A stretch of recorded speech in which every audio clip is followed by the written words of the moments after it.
Good evening, everyone, and welcome to United Against Trump, featuring Senators Bernie Sanders and Congresswoman Ilhan Omar.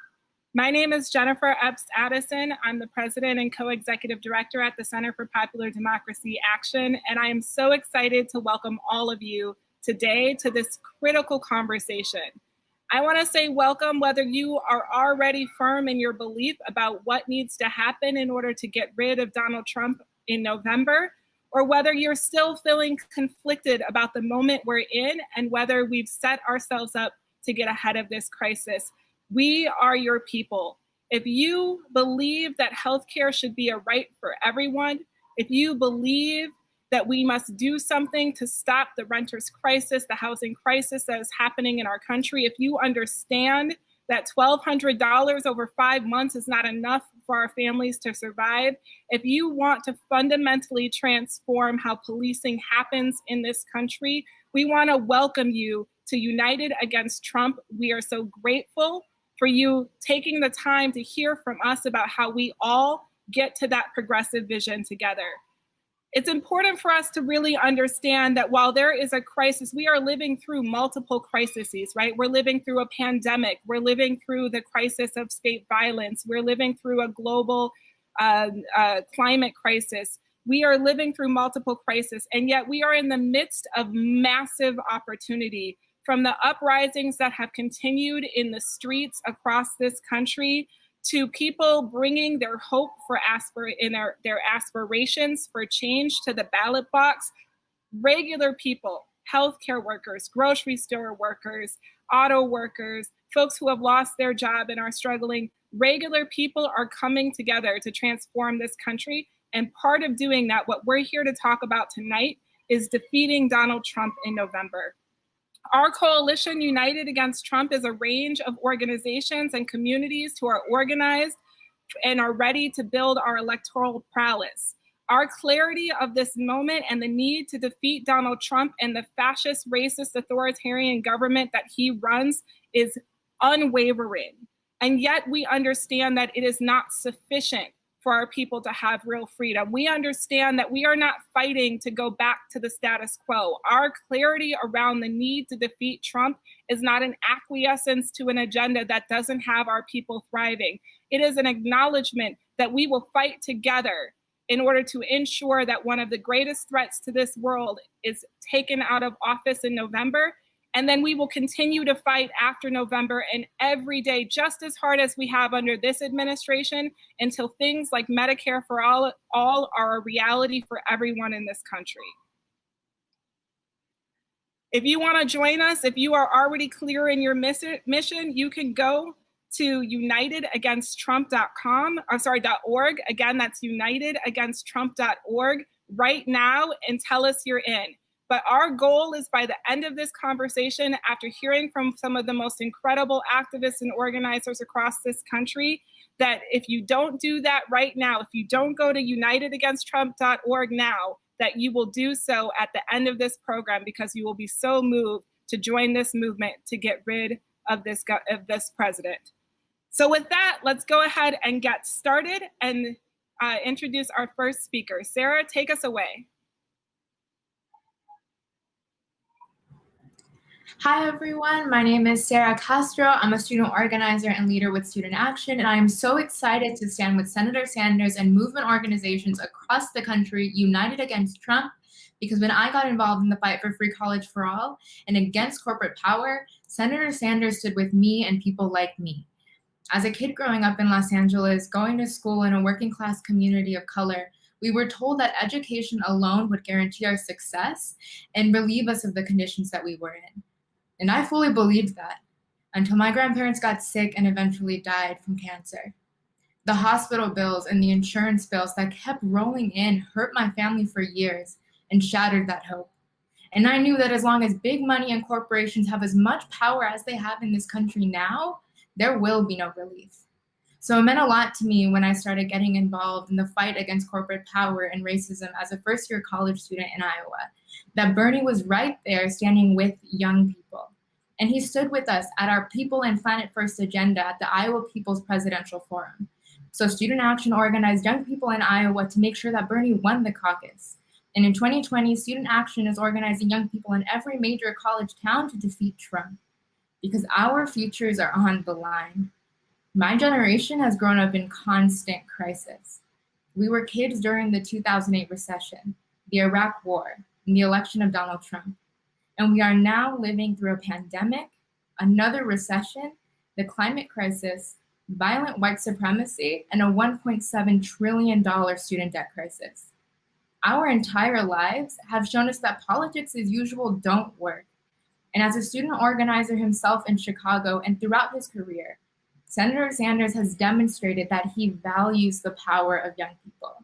And I know that in order to bring me and my people real relief, it's going to take organizing a movement of all of us in this election and beyond.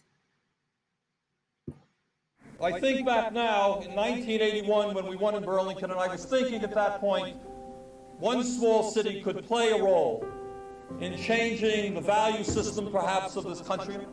Tonight, as I stand before you, I think that maybe one small state might go down in history as being the leading state in the fight for a political revolution which takes power away from the multinationals and the wealthy and gives it back to the people where it belongs.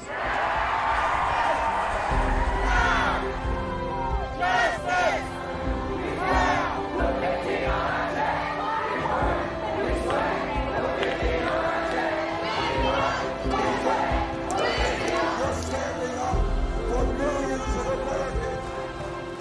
The only way that real change ever takes place is when millions of people stand up and fight back. We don't need a savior. We need a political movement when millions of people.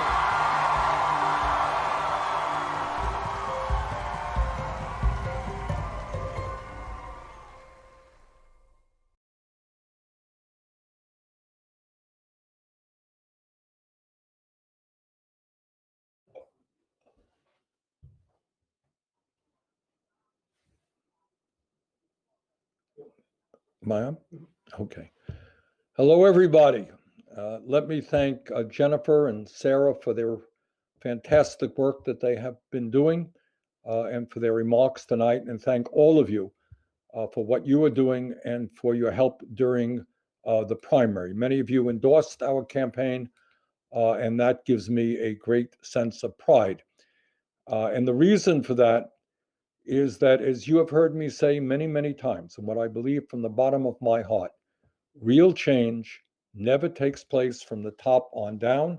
It's always from the bottom on up.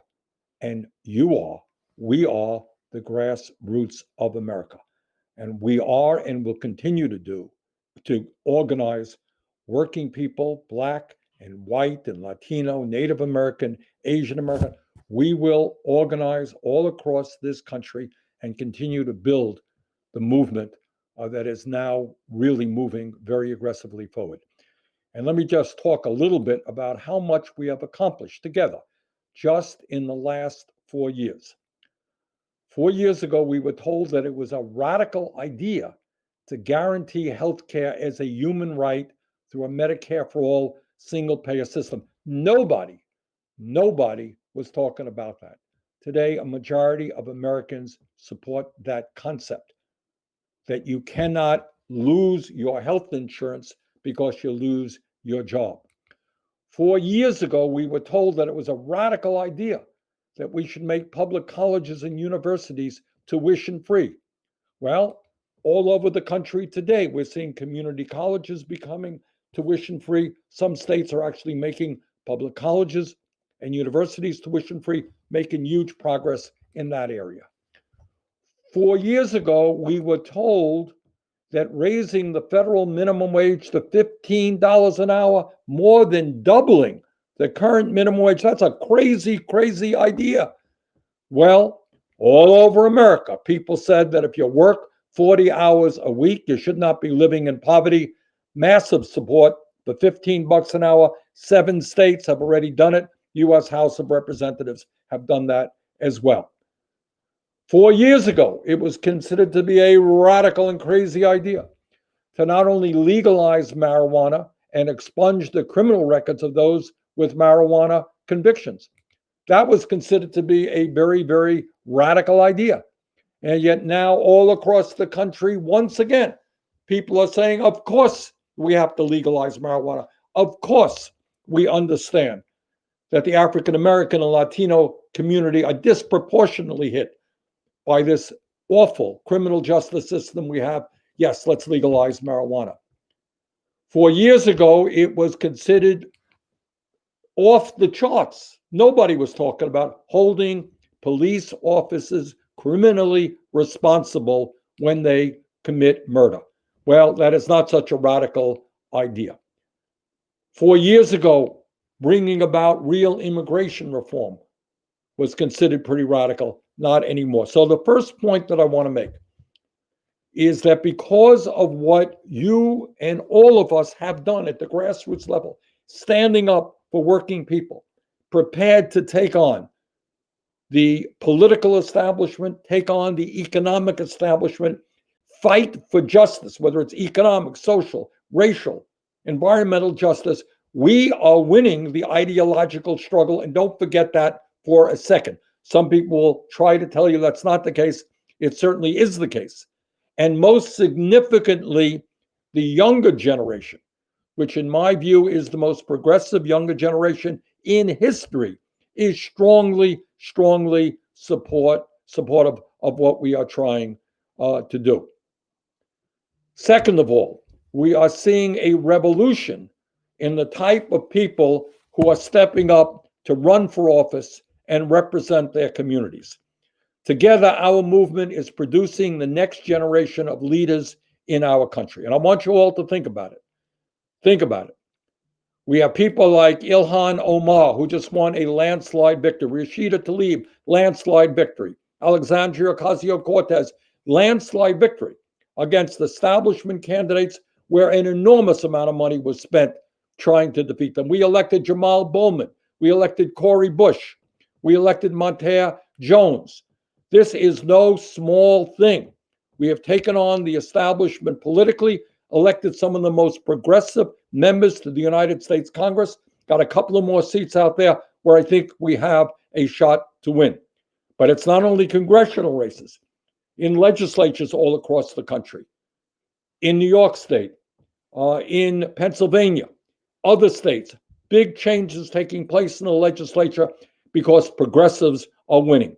In terms of district attorneys, people say district attorneys, that's not a very sexy position. It is enormously important.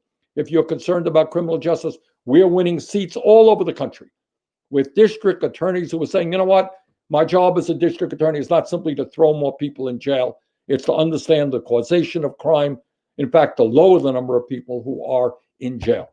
That's a revolution. And you guys made that happen. And allow me to state the obvious, that the Democratic establishment has not exactly been recruiting bartenders, school principals, and Black Lives Matters activists to run for Congress. We have, and we have been supporting those candidates. So, bottom line is, I am extremely optimistic, and I'm optimistic because of the work that CPD and all of you are doing. You are standing up and fighting for justice. You know that climate change is very real. You know that we got to take on the fossil fuel industry, and that through a Green New Deal, we can create millions and millions of good paying jobs. So it seems to me that in this moment that we are in, we have two basic tasks in front of us. As you've heard Jennifer and Sarah say, we are now dealing with the most dangerous president maybe in the history of this country.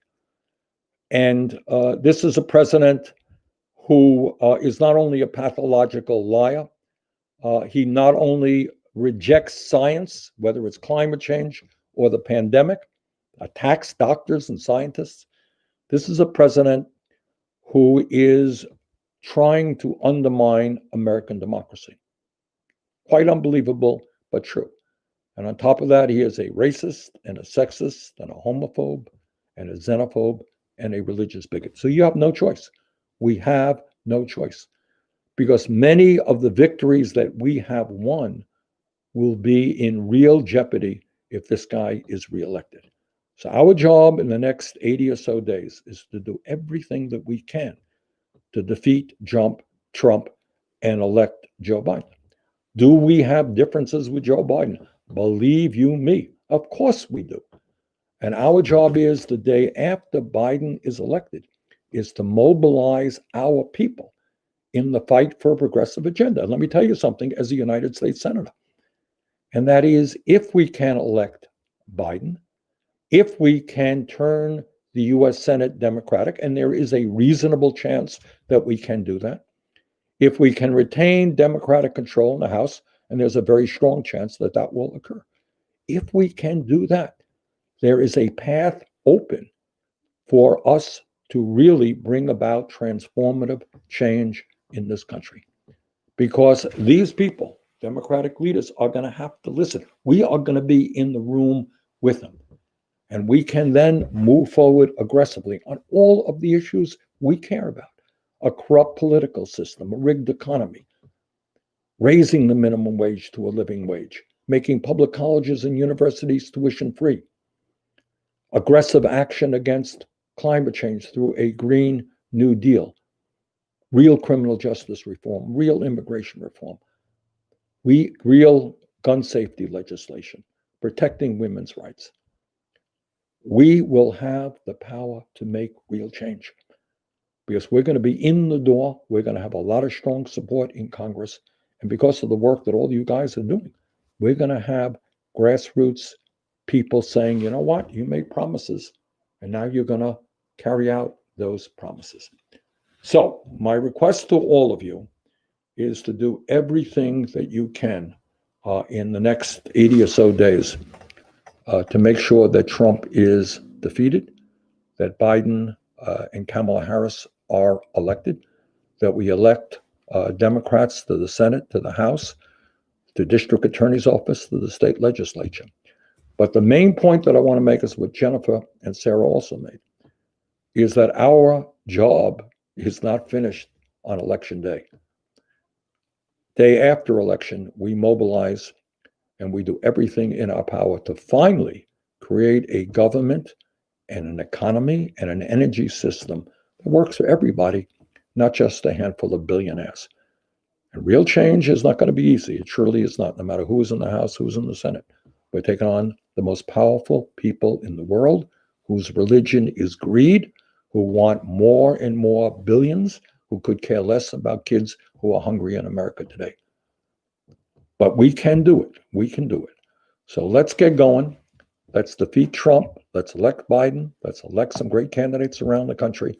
And the day after Biden is elected, let us mobilize our people to create the kind of government and America that we know we can become. So let me thank CPD and all of you who are involved in this effort. Keep up the great work, and I look forward to working with you. Thank you all very much.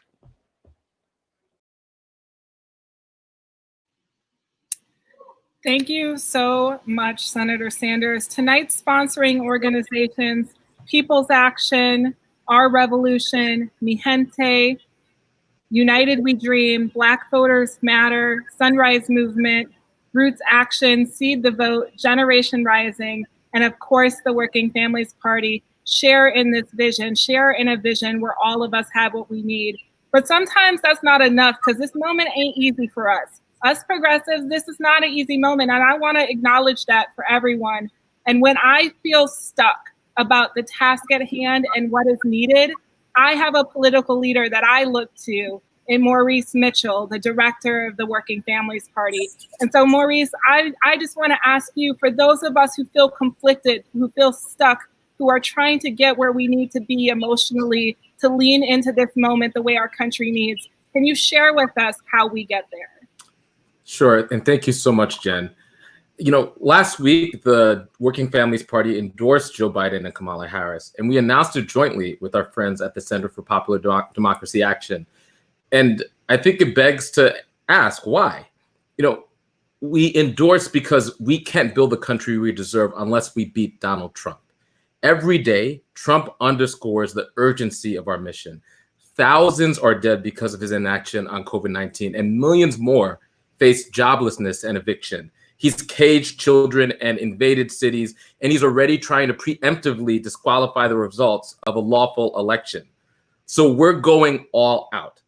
We're going to talk to the voters Biden needs, and not just about our plan to defeat Trump, but also about our vision for an America that truly cares for everyone. You know, Bernie said it best minutes ago, just 4 years ago, so many ideas coming from the grassroots, rooted in working people's aspirations, were not seen as viable by some. So let's be clear. In this moment of crisis, voters are demanding bolder visions from their leaders. Guaranteed housing, wages and food, Medicare for all, a Green New Deal, a wealth tax, universal childcare, ending police violence and systemic racism against Black people. Politicians adapt to the political weather, but it's our job to create a political climate change. Our endorsement isn't a bet on Joe Biden or any politician. It's a bet on our movements. We can get there, and the path begins with beating Donald Trump. Let's get to work.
I am so excited for this next part. We have an incredible group of folks with us that will be sharing about the great work they are moving forward. Hola, mi nombre es Lisette Chacon. I'm the executive director of a power people-centered organization called Colorado People's Action, and I am also the board president of People's Action. I'm an immigrant from Mexico. I was brought to this country when I was 12 years old, and early on, I saw and experienced the injustices that our immigrant community faces. My family is a mixed status family, and the last couple of years, I have lost family members to deportation. My dad has worked for the last 20 years at a meatpacking plant, and he can't afford to retire. My mom has had to seek medical care in a foreign country because she can't afford to receive the care that she needs here. So I'm in this fight for my family. I'm in this fight for my community, so we can ensure that this country works for all of us, specifically that it works for Black, Indigenous, people of color, and immigrants, not just corporations and the wealthy few. We are clear that defeating Trump is critical. Voting for Biden in the swing states and getting others to do so is the key to a resounding defeat to Trump and his ideals. But let me be really clear here. We are not about Biden versus Trump. It's not about this election only. We are motivated by our desire for big structural change. We believe that the toxic blend of profits before people, corporate power, and white supremacy, what we call capitalism, racial capitalism, has to be confronted straight on. We need more power in the hands of the multiracial working class, especially Black, Indigenous, and people of color, not in the hands of a small group of extraordinarily rich white men. That's why we're fighting for long-term things like public control of the economy and democratic control of capital, true racial equity and justice, so that any system that harms Black, Indigenous, and people of color or benefits white people more is changed. At People's Action, we're doing two things to make that happen. We are deep canvassing. We're talking to people, both people who are with us on the issues but cynical about voting, and conflicted but persuadable voters. And we're also creating a down ballot revolution. We are pushing for candidates from our movement like Abraham Ayash to Mandela Barnes to Cristal Murillo. In this panel, you will be hearing from, and I'm so sorry, y'all, if I'm mispronouncing names here, Naomi Holland from the Sunrise Movement, Angela Lang from Block in Milwaukee, Norman Solomon from RootsAction, Cliff Albright from Black Voters Matter, and Carlos Garcia from Mijente, as well as Puente in Arizona and the Phoenix City Council. This incredible group of folks will be sharing about the amazing work they are leading to defeat Trump in swing states, how we are going to do that in a way that builds power for movement candidates down ballot, our issues, and how it builds permanent organizations. This election is not just about who gets to the White House for the next 4 years. It's an opportunity for us to build long-term power.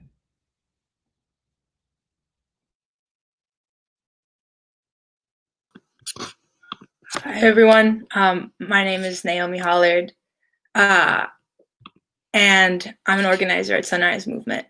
Right now, more than ever, my voice, my leadership matters. And I didn't always think that. I didn't always see myself as a leader in the youth movement. Before I was an organizer, I was studying to be a scientist in college. But by 2018, my junior year, Hurricane Maria devastated the Caribbean and hit Guadeloupe, a Caribbean island where my cousins, uncles, and aunts live. I couldn't just sit around anymore, writing up research papers. I couldn't sit around as the Trump administration let thousands of Black and brown folks die in the Caribbean after Hurricane Maria. He threw paper towels at them like their lives were jokes. I couldn't look away as my darker-skinned brother got harassed by police in Milwaukee and Chicago. I had to do something. So I joined the Sunrise Movement and started organizing my campus and brought hundreds into the fight for a more just society, for the Green New Deal. And that's why I voted for Bernie Sanders twice, and I haven't stopped since. Now, I gotta be straight with y'all. If Trump wins, my family will not be safe. He will ignore and let die more Black and brown folks in the Caribbean after hurricane. More people will pass away insensibly of COVID-19. More families will be split up due to inhumane deportations.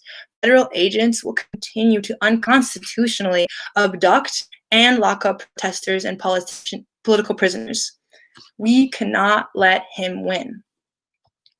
We have to elect as many leaders into office who will actually act accountable to the popular mandates of our time, to pass a Green New Deal, to pass Medicare for all.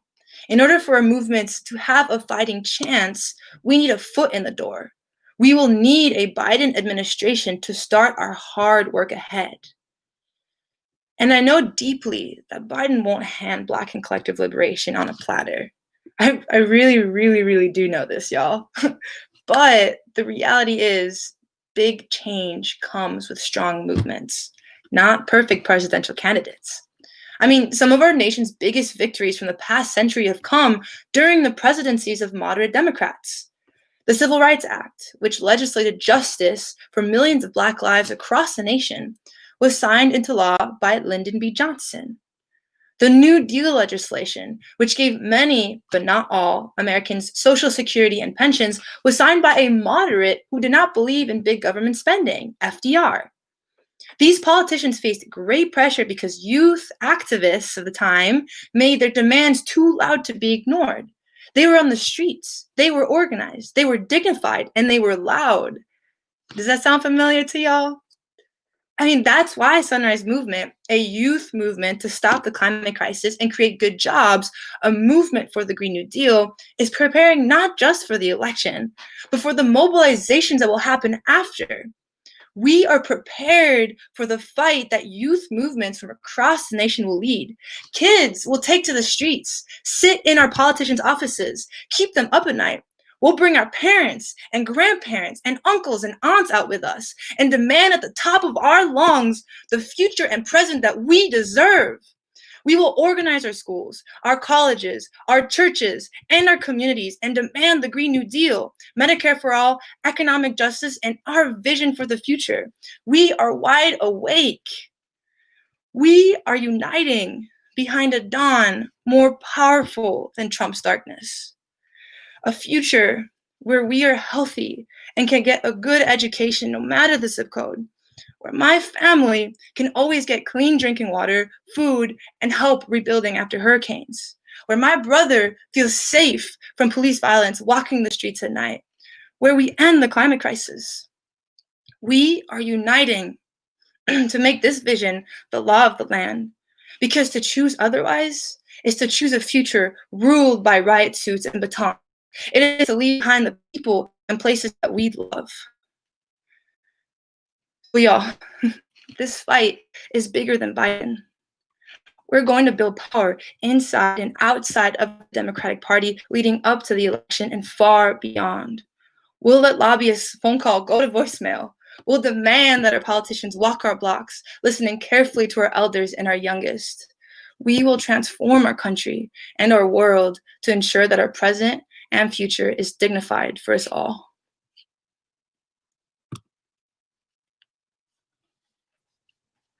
Thank you for that, Naomi. That's a hard act to follow, but I appreciate it. I also can resonate with going into college and thinking you're going to have one career path, but the world tells you differently.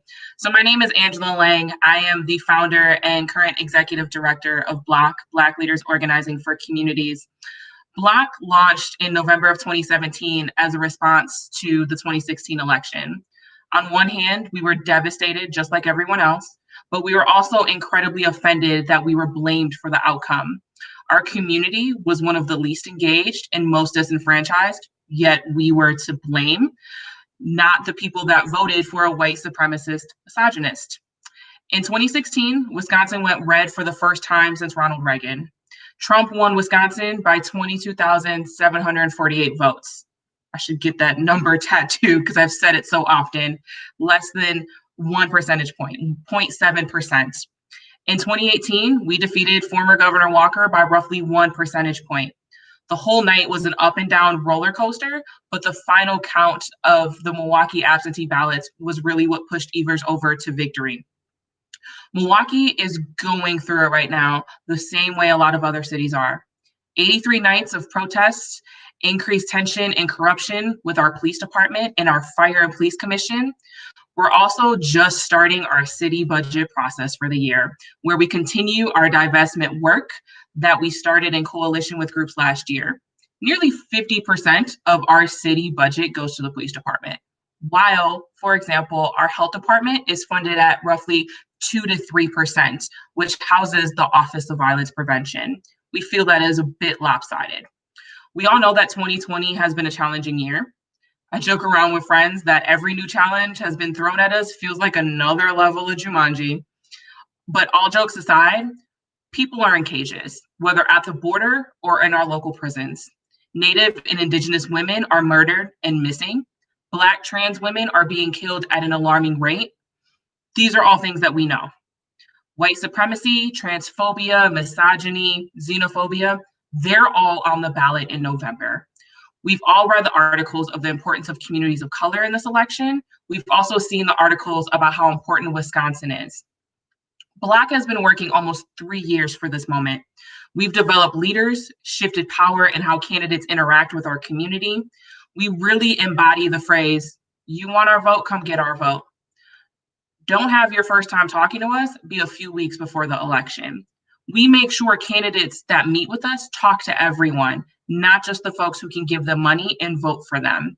You must talk to the most disenfranchised. We had 3 presidential candidates visit us just last year on what we call a silent canvas, where they shadow someone from our team on doors and they can't talk. They can only listen. They aren't introduced as a candidate, but rather someone that is simply shadowing our team. This moment is bigger than any election. White supremacy existed before 2016, and it's going to exist long after 2020, no matter the outcome. But we need to keep organizing. Black is deeply rooted in the fact that we know that we are our best messengers. We don't have high-paid consultants or repetitive TV ads. We're simply rooted in community. We aren't rich. We just meet people where they are and authentically connect and engage. We don't engage the usual super voters. We all need to be reaching out to folks that have been left behind. In Wisconsin, your voting rights aren't fully restored until you're off probation, or what we call off paper. When people's voting rights are finally restored, they tend not to be in our targeted universe because of the lack of voting history. We all matter. Our voices are important. Building power means taking the time to bring people along with you. Black has a year-round presence, especially now during COVID, because we shouldn't be just engaging communities of color when there's an election. We are challenging this idea that you are only important in the political system based on your ability to vote. This election is tough for all of us, but voting is only the first step in building long-term power. Voting on its own is not going to get us the change that we seek. To combat the rise of white supremacy and white nationalism and fascism, we need people to not just see our communities as votes and poll numbers. And here in Milwaukee, we roll up our sleeves and organize 365 days a year, including the day after the election. Our model doesn't leave anyone behind. We've always approached this election cycle as a tool to get people engaged in the long term. At Block, we start our conversations by asking our folks, what does it look like for the Black community to thrive? And we fully plan to do everything that we can to make our visions for a thriving community a reality for November and beyond.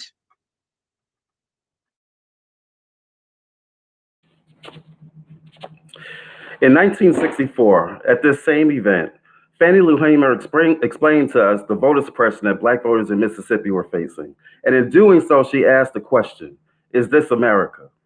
And yet here we are, 56 years later, and we're facing some of the same forms of voter suppression with a few other things thrown up in the mix.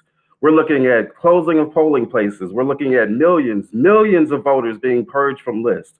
We're looking at photo ID. And we're still looking at the oldest form of voter suppression, felony disenfranchisement. Now, as of late, we're also looking at vote by mail attacks. And so some of this suppression is deeply rooted in the South. Not all, because I'm always reminded what Brother Malcolm told us, when you south of the Canadian border, you're in the South, right? And so we have to put the blame for that on the folks that are doing the suppression. And yet we still have to accept some level of enabling that has been done by the progressive movement and by this party, because we ceded over the South. We gave up on the South. And in doing so, we allowed the South, we allowed some states, we allowed some counties and our people, we allowed it to become a laboratory, a petri dish, where some of the worst forms of voter suppression were bred and developed, and then became like viruses unleashed around the rest of the country. But I have some good news. In spite of all of that, we have power. And Black voters have been showing this power. We've been showing it in the streets, and we've been showing it at the polling places. In the streets, we've been showing it over the past few months where our movement, our protests, our people have forced cities to consider policies and to consider action that just 3 months ago wouldn't have been unthinkable. And while we're on the topic, today would be a very good day to arrest the cops who killed Breonna Taylor. We're also demonstrating this power at the polling places. Just weeks ago in Tennessee, Black voters came out in huge numbers and helped assist a little-known sister named Marquita Bradshaw to win the Senate primary, going up against a candidate that had the full backing of the Democratic establishment. That's power. And in Missouri, a state that's usually thought of as a red state, voters came out and voted for Medicaid expansion. But you can't understand that vote. You can't understand that victory for Medicaid expansion if you don't understand that Black voters came out and were energized by the congressional race of Cori Bush. You can't understand that victory if you don't understand Kim Gardner's campaign, a progressive prosecutor. You can't understand what happened in Missouri if you don't understand the amazing work of the amazing Kayla Reed and Action St. Louis, and the work that they did to close the jail known as the Workhouse. And so the lesson of the story is this, that when we center Black folks, when we center Black issues, everybody wins. The entire progressive agenda moves forward. And this is not a new lesson. This is a lesson that we have learned, that we have seen all throughout this country history. When you center those that have been catching hell since 1619, this entire country moves closer and closer to what it's always pretended it was. And so with that, the lesson is, the question is, what is the Black agenda? And the good news is this, that there's no one answer to that question. There doesn't have to be just one answer to that question. We've got a couple of great examples. Black Futures Lab has given us the Black Agenda 2020. Movement for Black Lives back in 2016 developed a vision for Black Lives, and we're going to see 2.0 of that as part of the Black National Convention that's going to be taking place in August 28th. See blacknovember.org. And part of that agenda, part of that platform includes the Breathe Act, which deals with community, which deals with policing and police violence, and which has amazing sponsors like Ayanna Pressley and Rashida Tlaib. Black voters want to see the Breathe Act passed. Black voters want to see this party accepted as part of its platform and to see it passed in Congress. The coronavirus has also highlighted some other parts of the Black agenda, because it's highlighted not just the health issues and the need for healthcare, government-funded healthcare, but not just that, it's exposed the issues of entrepreneurship and employment, and issues of wages, and issues of food justice, and issues of education, and so on and so forth. These are the things that Black voters want to see.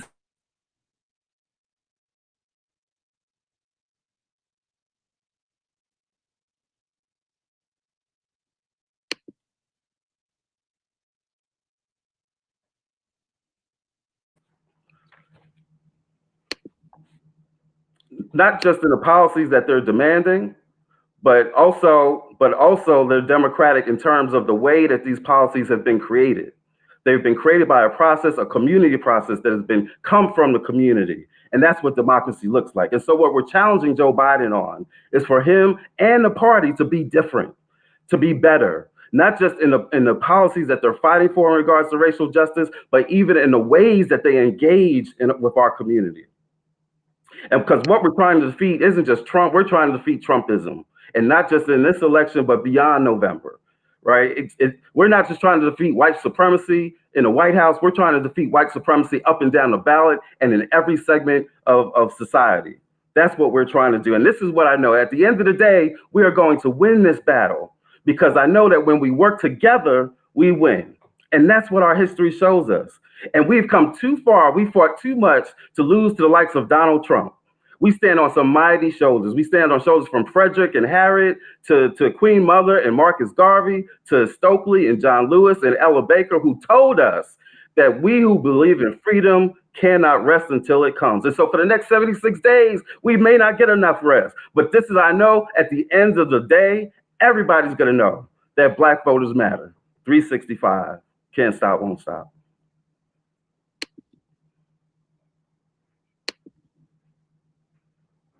Good evening, everyone. My name is Carlos Garcia, and I'm really excited and honored to be here with you tonight on behalf of Mijente. For those of you all who don't know Mijente, my peoples, yeah, it's with a J. It's not misspelled. The J is for justice. We are a political home for Latinx and Chicanx people who seek racial, economic, gender, and climate justice.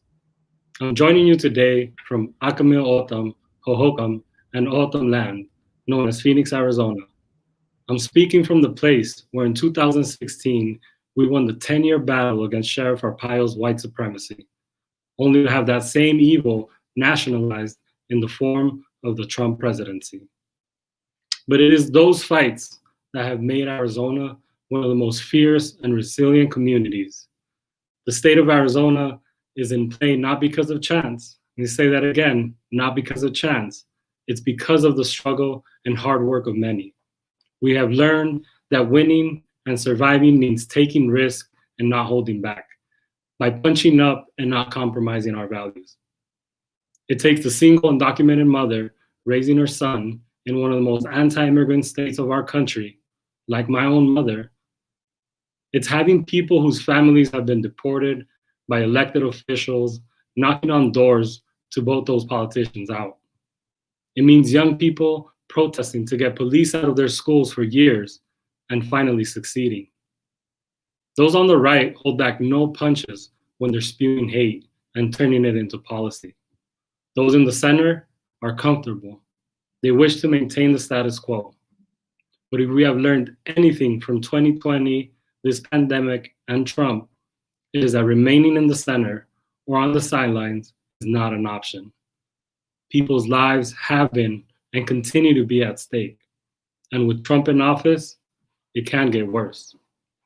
This November, we are going to fight like hell to say fuera Trump, to evict him from the White House, not because Vice President Biden and Senator Harris are our saviors, but because we are choosing our adversary.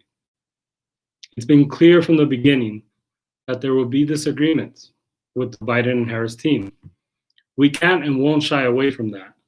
For example, in how to get justice for immigrant communities. I was happy to see that Biden committed to ending the infamous Operation Streamline, a practice that criminalizes and jails hundreds of migrants in trials that last a couple of minutes and are barely, if at all, constitutional. But this isn't enough. We're going to have to push Biden and Harris administration to end all deportations.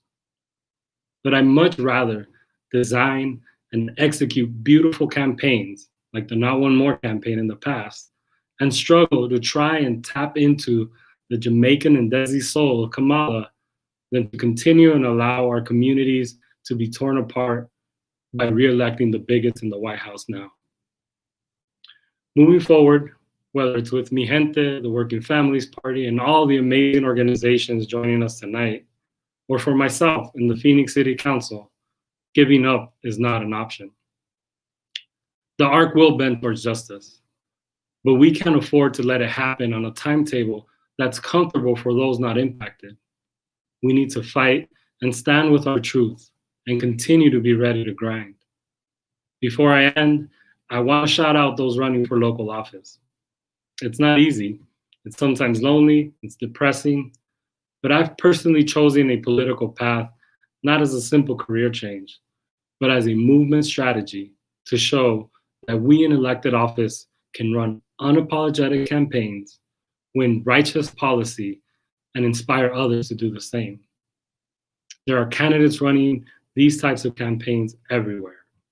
So join us this November to support unapologetic, inspiring, true to the people candidates who exist up and down the ballot, while at the same time, we rejoice the eviction of the racists that we have in the White House now. Let's keep putting people first and work hard to better the quality of life for the next 7 generations to come. Thank you all. Y a darle duro.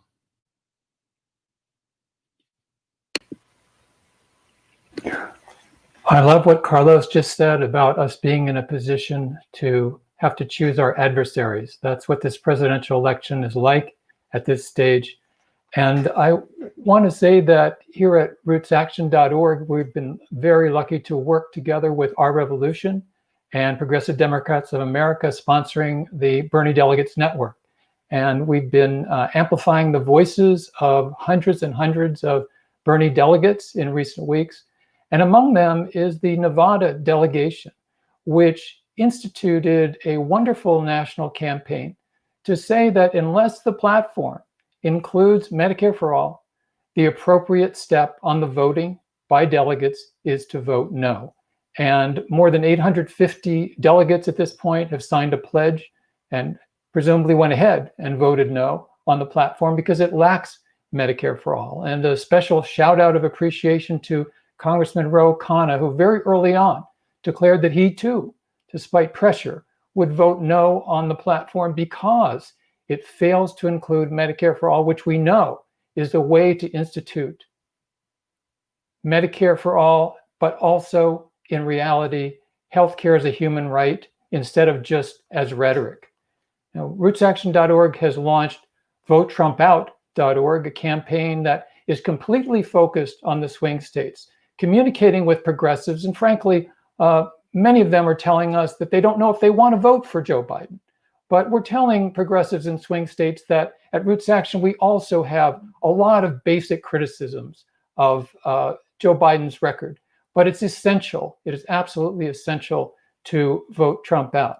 So I want to conclude by saying that we intend, along with many other organizations and many activists, we intend to work across the board in this country from day one after a Biden administration begins to challenge Biden, to challenge the oligarchy, to challenge the military-industrial complex, to challenge institutional racism, to challenge corporate power. That's the second part of our task. But first, we've got to defeat Donald Trump in swing states. That's our moral responsibility.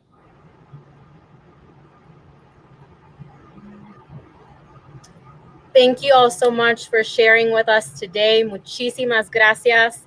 To those of you who are with us online today, welcome. Thank you for joining us, and we need you. We will only succeed in our plan to defeat Trump and build governing power with your help. Los necesitamos en nuestro movimiento. So please go to www.unitedagainsttrump.org right now to sign up to volunteer with us and to donate so we can have the resources necessary to defeat Trump.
Thank you so much to that incredible panel. I think what all of us got from that is a real understanding that the pathway to not just beating Donald Trump, but to decimating him in November, goes straight through the voter engagement and the participation of Black and Brown communities all across the country.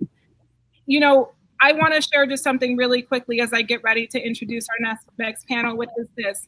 In 2016, the candidate I so much for that incredible panel. I think what all got from that is a real understanding that the pathway to necessary folks can mute.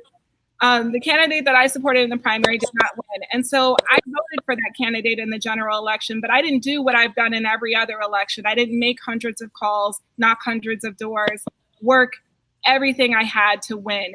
And, you know, I have thought many times over the years about what would have happened if I was fighting for Medicare for all under a Clinton administration instead of fighting to just save the basic tenements of the ACA under President Trump.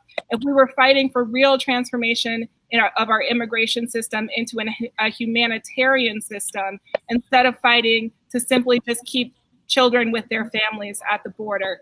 I have thought about those differences often, and they are informing how I'm moving right now in 2020. And I want to introduce Heather Booth, who has spent the last 50 years fighting for racial and economic justice, who was a part of the original Freedom Rides, who helped to run the NAACP Youth Engagement Voter Fund, who has spent literally her entire adult life fighting for justice. Heather, I want to bring you into this conversation because what I know is that it will not be, right, folks who voted for Trump in 2016 and that now vote for him in 2020, Biden in 2020, that is going to be the linchpin for this election. It will be Black and Brown voters in these communities who will fight voter suppression, who will overcome odds outside of what any of us can imagine at record numbers that will help us defeat Trump. And you are helping us get there. You are helping progressives understand what's at stake. So tell us, how can progressives be in this moment, show up in this moment? Well, Jennifer, I'm so grateful for that introduction. I'm so grateful to be your sister in the movement, and I thank all of you for the leadership and organizing and massive energy of the resistance that you are moving for racial and economic and social and climate justice, and that you're moving that into voter turnout against Trump, and as Cliff said, Trumpism. And that means being for the Biden-Harris ticket. Like many of you, I've spent my whole life in the movement for social, racial, economic, and other justice and democracy. This picture behind me, I'm 18 years old in Rollville, Mississippi, and that's at Fannie Lou Hamer's home. And I've continued that struggle just as you have. We know that when we organize, the power of the people can sweep Trump from office and elect Joe Biden the next president of the United States and Kamala Harris as vice president. And then we need to keep organizing. Now, the opposition will do everything they can to suppress our votes. It's the only way they can win. But our answer might be captured in an anthem of the South African freedom fighters during apartheid. The higher they build the obstacles, the taller we will grow. We'll do everything in our power to tear down those obstacles. And where they are, we will overcome them as long as we organize with the power of the people. If they tell lies, we speak truth. If they slow the mails, we cast our ballots early. If they limit the early polling places, we'll seek them out. If they limit the number of voting machines, we'll stand in line and cast our votes. We will not be deterred because our lives and the future of democracy is at stake. And when we organize, we have changed the world and we will change the world. I ask you to join us. If you text progress to 30330, you can join this campaign for the future.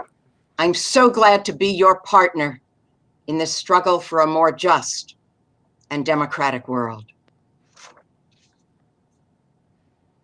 She's still talking.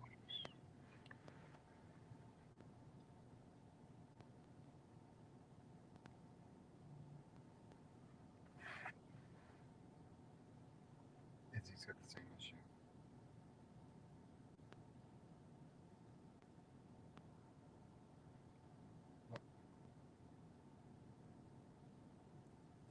can't hear anybody.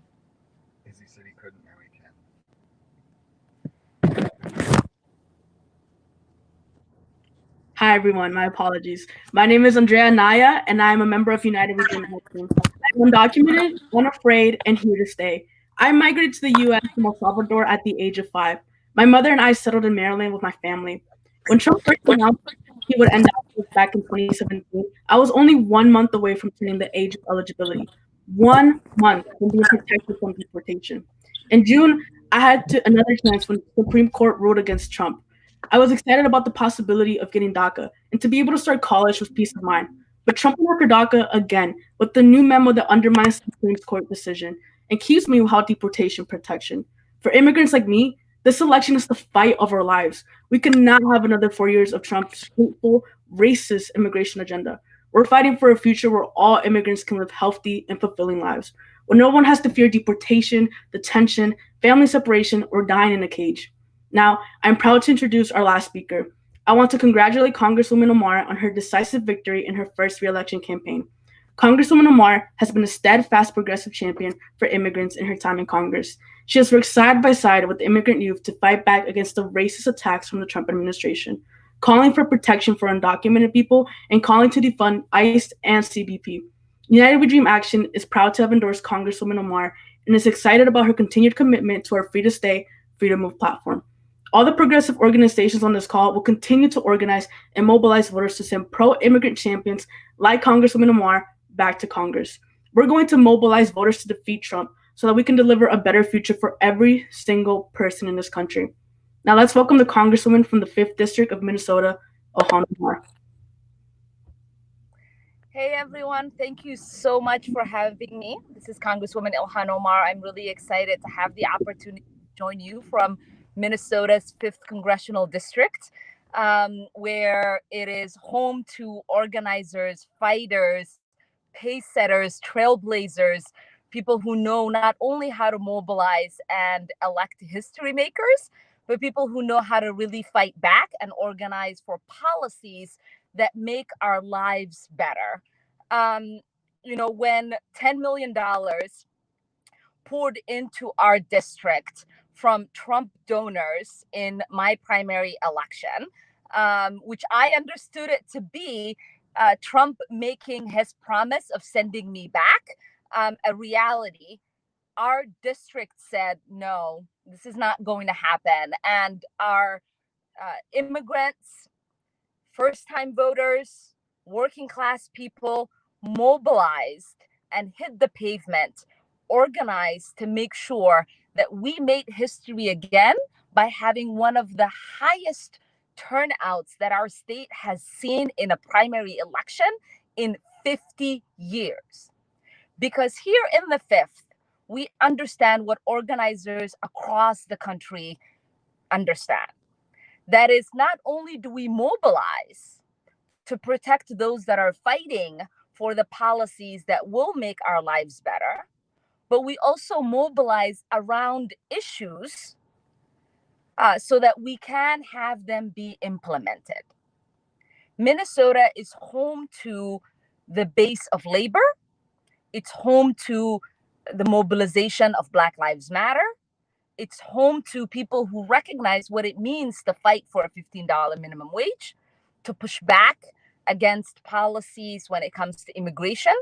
People who know when they heard last year, send her back chance, that it was time for them to affirm their commitment to sending me back to Congress. Because here in Minnesota, we know we don't only just welcome immigrants, but we send them to Washington. So in this election cycle, what is at stake for us is very clear for me. It's very personal because I believe politics is personal. For me, it's about fighting against an administration that has really made us feel insulted and assaulted at every single turn.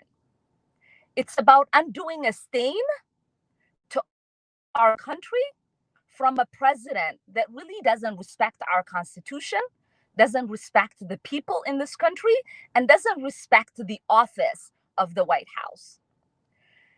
It's about fighting to make sure we put someone in office that will be responsive to the policies that will create a better tomorrow for all of us. Jennifer said something earlier that really is the reason why I am choosing to fight to make sure we have a President Biden in office.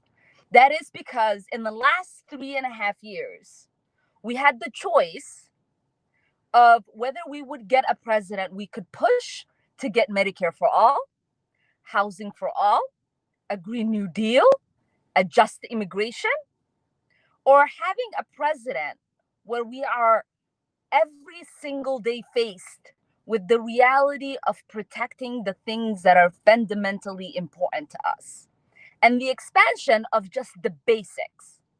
And so for me and for many people across this country, this is our time. This is our time to make sure that we fight for a more just society, because it is no longer enough for us to pour out into the streets and chant Black Lives Matter, to pour out to the streets and to say all are welcome, to pour out to the streets and say healthcare is a human right, to pour out to the streets and say housing is a human right.